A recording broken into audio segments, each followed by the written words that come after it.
Good evening, and welcome to another edition of Mental Health Monday. If you can see me and if you can see us, it only means one thing. It really is Mental Health Monday.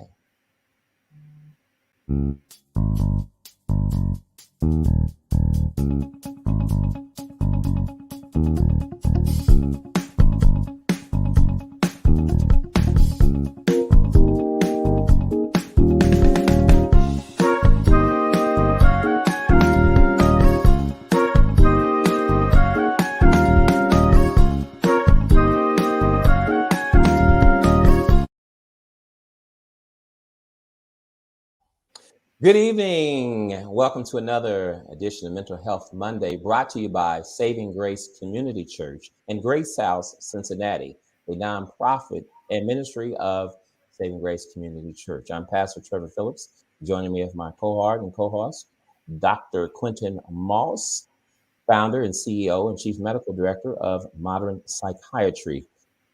Good evening, my friend. Good evening, brother. Good to be here tonight.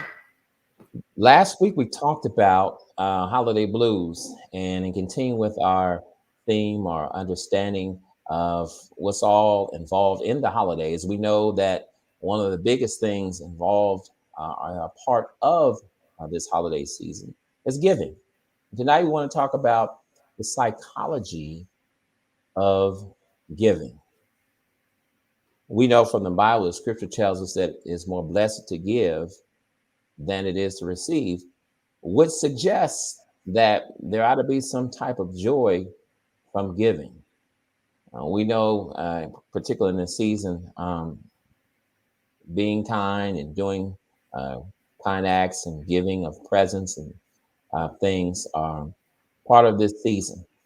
But there's a mentality that goes with the person who, along the person who gives a gift and the person who receives a gift. In general, Dr. Moss, what can be said about a person in terms of processing and gift giving? I think that in giving the gift and receiving the gift, it's a win-win, right? So we feel good about being able to share with other people, and people, feel good about receiving something. But Pastor, I think there's something that needs to be said about the spirit or the motivation of giving. Hmm. So we live in a culture, in this particular time where we're commercialized quite a bit with our giving. Hmm. And there's expectation that we are to give. So our motivation can be tempered with that, where people may give a gift, but they may give a gift grudgingly. They may Hmm. give a gift because it's expected of them, not because they truly want to give the gift. And so when we have those motivations or those feelings, I don't think we get the true reward of gift giving. Hmm. The brain, it loves actually being able to share, to Hmm. give gifts and to give of itself. When we're able to have a behavior where we are able Hmm. to share gifts, chemicals in the brain that are released. Hmm. One of those chemicals is serotonin. And Hmm. many people know that serotonin is associated with, mood, being able to manage anxiety or stress, also Hmm. associated with eating and with sleeping. So we get a nice rush of this serotonin that our brain tends to enjoy. So it brings us to a good place of homeostasis or calmness. We also get dopamine, and dopamine is Hmm. that feel good neurotransmitter. This is what we get when we eat a food that we like, or we see something that's exciting, or when people even partake in using substances. This feel good neurotransmitter again starts to flood the Hmm. brain, and we get the benefit of that. We get the benefit of a third neurotransmitter that we don't talk nearly about. That's oxytocin.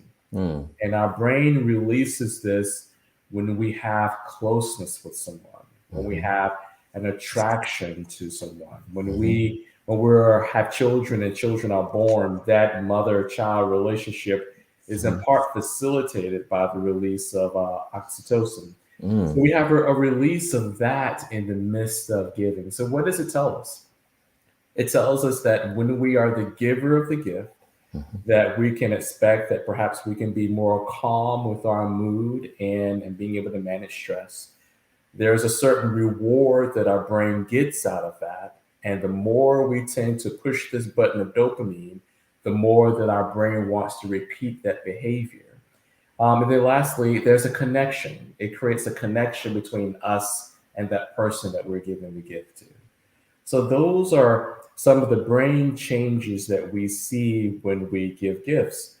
So then we look at this and we say, how do we compare those who are giving gifts compared to those who are receiving? Mm-hmm. So in 2016, they did studies and they looked at some neuroimaging, meaning taking pictures of the brain whilst doing different tasks.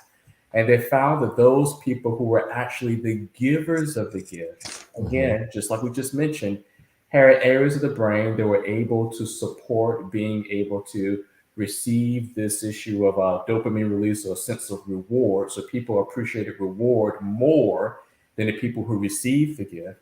And then the people, when they were placed in stressful situations and tasks, those again who were givers of the gift were able to actually modulate or manage their stress better, even on those tasks.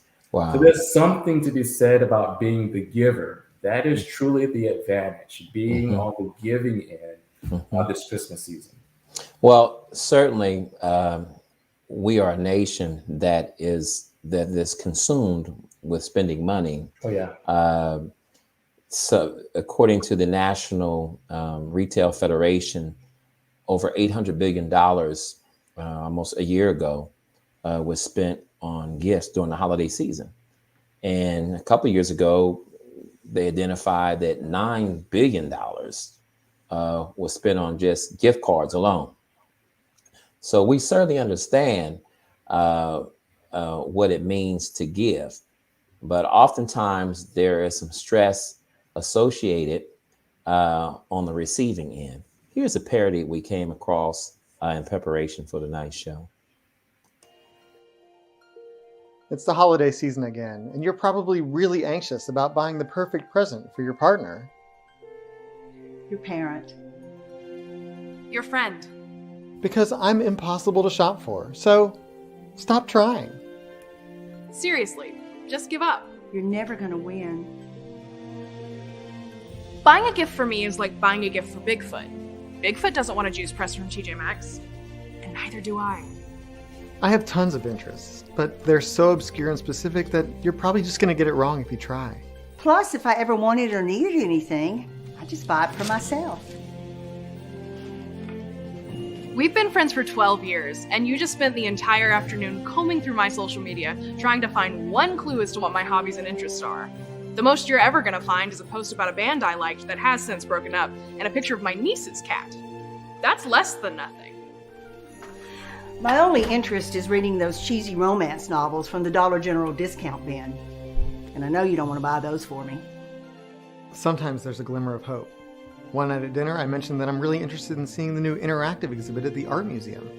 Your eyes light up, and you buy tickets immediately. For once, I'm going to be so impressed with your thoughtfulness, and you'll finally get to give me something that I'll love and enjoy. 2 weeks later, a friend mentions they went to the art exhibit, and it was boring. I say, thank goodness we didn't get tickets for that. I'm a monster. You're trying so hard, sweetie. Ever since I went golfing that one time in 2009, you've bought me golf books, golf decor, golf stationery, and even golf lessons every Christmas. I know you're just grasping at straws, trying to figure out what I like, but you don't have to stress yourself out so much. And you gotta stop with the gift cards. Having money you can only spend in one place should be outlawed. I've been desperately trying to spend this one you got me last year. Oh, you got $36 left on there. I don't even like the coffee here. Okay. They say it's the thought that counts, but if that thought is a sausage of the month subscription, maybe we're better off not exchanging gifts at all. We're letting you off the hook. No presents this year. Because what the holidays are really about is spending time with the people you love. And that's really all we want, to spend time with you. Sitting around the fireplace, eating good food, laughing. We don't need gifts to prove we love each other. But if you feel like you absolutely have to get me a gift this year, there's one thing I promise I'll always want. Cash. Cash. Cold hard, baby. That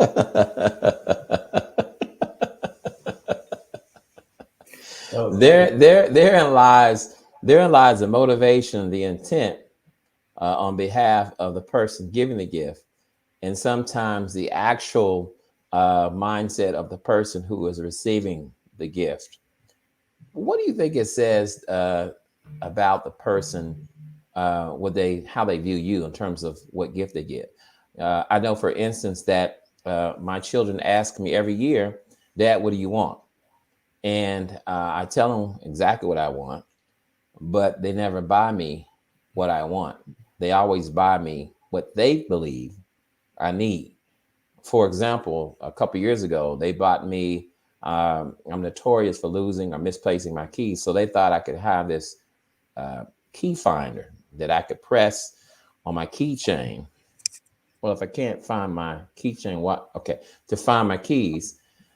And though they thought that was a great gift, it never worked. But what does it say about a person, their opinion of you? Or is there a correlation of their view of you based on what they buy you? Yeah, I think that's a tough question. I'm not sure if we can always make that correlation. I think that much like that parody said, people try to get a slither of who you are, and they try to match a gift, to that. And sometimes that slither there, what we think of the other person, may not be accurate at all. So it's I think that's tough to judge. However, when people actually, as they mentioned there, are willing to donate their time to you, that does say a lot. In regards to what they're thinking of you. But it's tough to be able to make that judgment. One area that we probably can make a judgment is when we give out prank gifts to each other. Okay. When we give prank gifts to each other, then that shows that there's a level of intimacy and understanding, that we can play on each other. We can, make fun of each other and know that our relationship is strong enough to actually enjoy them. So that does speak of something about the relationship we share. If we can prank each other with gifts. Yeah. So gag gifts. Yes. What do you think about Dr. Moss? And we may be looking too far in, or I may be looking far into repurposed gifts. I remember that we once got a gift of some Asian porcelain something, and I didn't know what it was. In terms of the decor of our home, it wasn't an Asian type setup, but noticeably on the box, the Scotch tape was turning yellow. The box was kind of falling apart, but it was wrapped in new paper and presented. And I didn't know whether to say thank you or feel insulted by the repurposed gift.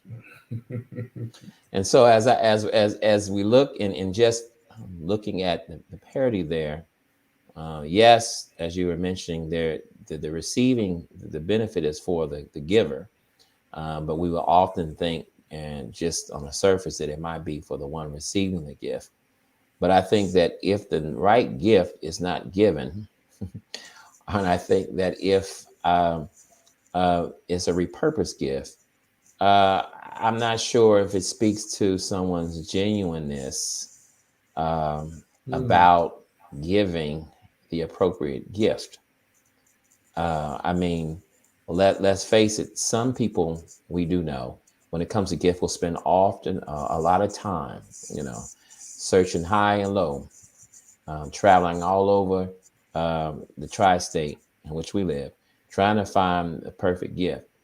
And there's some people that I've discovered have not given a lot of gift because they kind of waited to the last minute. It's kind of one of those things like, let me stop by Walgreens and see what Walgreens has, just so I can, so it can be said that I made an effort to give a gift.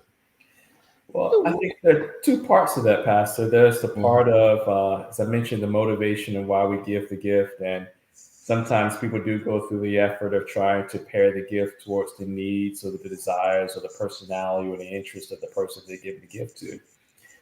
But on the other side of that exchange is the expectation of the person who's receiving the gift. So if we have expectations sometimes that are a bit high, a bit lofty, and unfortunately for some, a bit unrealistic, Hmm. there's going to be no gift that's going to Hmm. be great enough for someone to give them that's going to meet this expectation that we have. And I think that, what we've done with commercialization of Christmas, there's that part too. There's the Hmm. stress of trying to buy everyone a gift and going in debt for 3 months and trying to make sure that that happens. And then the other side of it, there's expectation that I should get all these gifts and people are going to know exactly what it is that I want. And I want to be pleased with that. Hmm. That's also a part of it that needs to be tempered.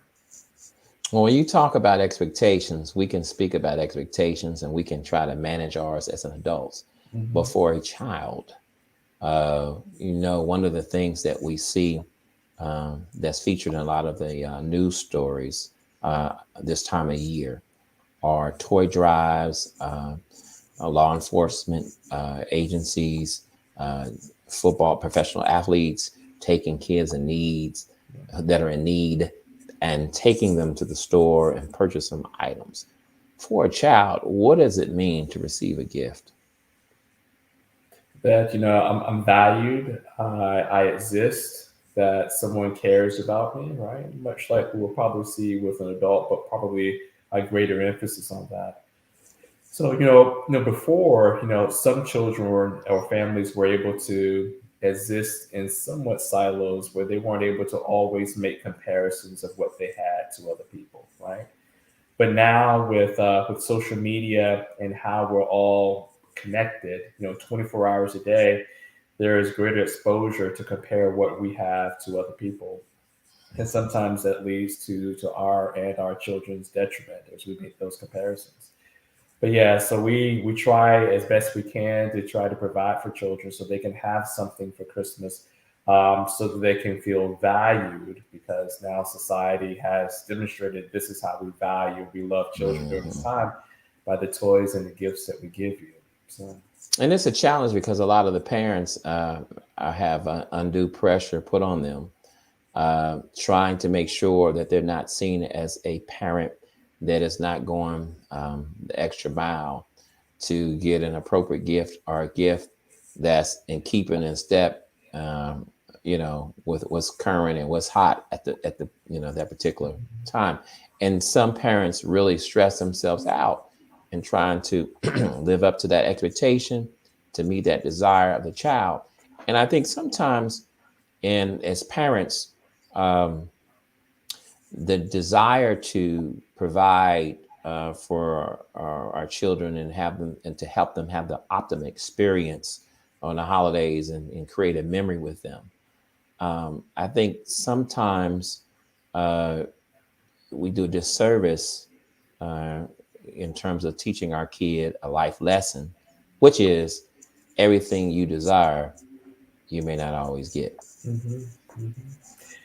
For parents, and I'm a parent as well. I got 5 kids. A couple of them are adults, but as parents, we try to, as best we can, set what the bar is in regards to materialism. Mhm. So that parent who's struggling to get that high price gift, for that child at Christmas, might be also that same parent that has kind of laid the foundation of materialism and what's important with the family unit. So that's also the parent that unfortunately may overextend on birthdays, tends to have things that we always don't can afford in the house, as we rise this level of materialism and having that as value, and our kids have an appreciation for that, then they learn to expect that for Christmas. And Well, that's a tough that's a tough line. Even as a parent myself, it's a tough line, mhm. when you're blessed and you're able to do so, and then when they see kids who are also able to get these things, it can be challenging. Well, you mentioned motivation, how important that plays a role in the psychology of gift giving in terms of what's your motivation. Mhm. And many people give gifts to people to make up for something they have not given throughout the year. They give something tangible Mhm. to make up for something they fail to give that's intangible. What does it say, or how does it affect the person who perceives that the gift they receive is really to pacify them Mm. or to make up for something? We see some parents that may not have been able to spend time with their children. Perhaps they're in a co-parenting situation, and they believe that the way perhaps they can make up for the time is to say, well, take this gift. How does that affect in the development of the child? No, I'm not sure if I can speak to how it affect that particular instance affects the development of a child, but the lack of time that was spent with the child definitely does affect the development of a child. So when we look back on memories, and even for you right now, if you're, as we're talking, and the folks who are listening, we were to think about years past with the folks that we love. We may not think about that gift that we had at age 12 or age 8 or age 15. We don't recall that, but we do recall time and experience. We do recall those things, and those things stay with us. So, there's so much that comes out of spending time with each other as parent and children. There's the love that share, the intimacy, the bonding, the mirroring that takes place. Children learning how they're supposed to behave, interact, and engage with people. They learn that by spending time with us. So those deficits there for sure affect development. I would say that there's a greater argument for lack of that time and engagement with the children. Well, I think that when we think about, time, and we think about gift giving and the whole psychology of it, I think what's critical to understand is that during this, what we experience during the holiday seasons, generally have, and comparative to other parts of the year, a most profound effect on us in terms of what it means to give, what it means to receive. And I really believe that when memories are made for some, even during this holiday season, those are the children years from now, because during this time, traditions are formed. Mm-hmm. And I think about some of my most memorable holiday times. They really weren't as an adult. They were as a child. Whether it was the music, whether it was getting a G.I. Joe with the Kung Fu grip, or the $6 Million Man, in which I can look through the back of his head and see his eye, whether it was, Tyco, race car, slot racing set, bikes, When I think about the holidays, what I think about that, those material things as a connection to feeling good, but I also think about them as how my parents afforded me the opportunity to have some of those things just to see a smile on my face. Now, undoubtedly, we understood the Santa Claus piece, okay? So here's how it went down in my house. I'm the youngest of four. All my brothers were 6, 7, 8 years older than me. And what I wanted for Christmas, I got the Spiegel catalog. Okay. And I take the Spiegel catalog and I circle with pen what item that I might want. And so the whole Santa piece was, we knew it wasn't. We all played along with it, because realistically, the UPS truck would bring what I ordered just days before Christmas. My father would put it in the closet, and I would always go in the closet to see if what I asked for came.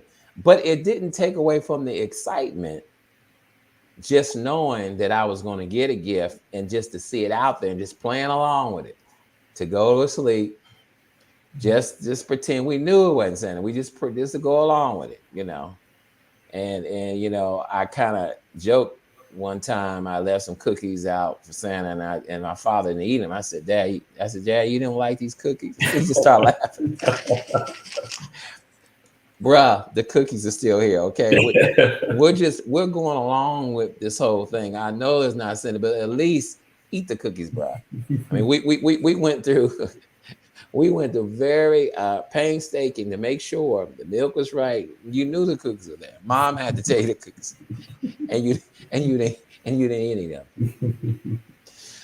I think during this time when we think about giving and just the whole mentality and psychology behind it, I think a lot of people, in terms of the motivation, particularly the giver, want to give something that's memorable, and I think they want to give something that's going to be it's going to stick with a person for a long time. This is not Dear Abby or Miss Manners is Mental Health Monday, but I'm sure what's a great way to approach someone without bruising them to, after receiving a gift, to express your gratitude, but to kind of say to them, I appreciate the gift, but next time, no. That's I think that the way to approach is what you really enjoy out of your relationship with them. Hey man, we like to hang out. You're a person that I love spending time with, a person that I love. Kind of build up the strength of this relationship, letting you know that our relationship doesn't hinge on you exchanging a gift with me. So you don't have to exchange a gift with me because we have an understanding of each other, about where our relationship is and how much we enjoy each other. So no worries, regarding that. So kind of take it from the vantage point of kind of letting them off the hook with all that pressure, and highlighting the strengths and the greatness of your relationship with them. And I think it's critical that if someone if you enjoy giving gifts, and as you alluded to, the biological and physiological things that happen within our brain in terms of the pleasure area of our brain from give. I think that if we give throughout the year, again, going back to what I was saying earlier, some of us feel compelled to make up for things we have not given. And I said the intangibles, but it's also the tangibles. That's right. But I think that if we give here and there just because, whatever the stat, whether it's a spouse or a significant other to a significant other, whether it is a parent to a child, that the pressure won't be on us as much when it comes to Christmas time, because we have, and what is it in the field of medicine, Dr. Moss?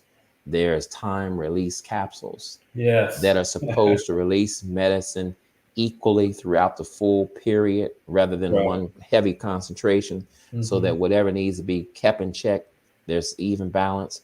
And I think that if we would adopt that mentality, the whole time release or occasion release or just because throughout the year, it would not be such a burden or stress on us. I know for a fact if someone gives me something throughout the year, I'm the big kid. Give me a present. This will be one person that you won't hear say, "That's okay. Don't give me a gift now. I want a gift." That won't be me, But however, my expectation, to what you said earlier, won't be something big or great if throughout the year you just said, "Hey, look, I saw this, pastor, or I saw this, brother or sister, I saw this, and I thought you might want. I thought about you." And for me, those type gifts go farther than the ones on Christmas. If the theory holds true, the more that we give, the more that we will want to give. So that dosing of the giving throughout the year makes a great deal of sense, and it strengthens the relationship. But that giving doesn't always have to be something tangible. As far as giving of your time or giving of an experience that the two of you can share together, that also has equal benefit. And it was actually demonstrated in that same study that I quoted. Mhm. Someone said it's the little things. Mm. Well, tonight we have delved and we've looked a little deeper to understand the mindset of the giver and the receiver. And hopefully tonight, those of you that are watching, um, this served as a time to look within yourself.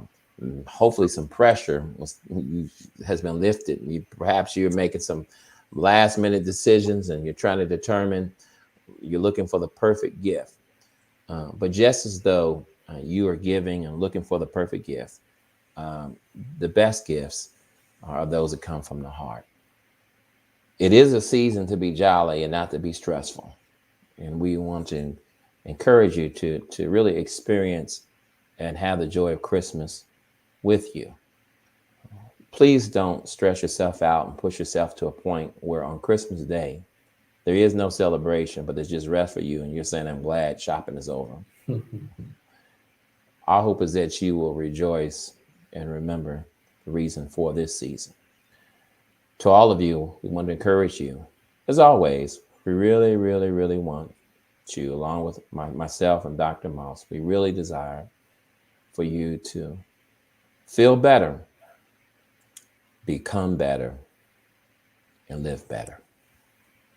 Good night, everyone.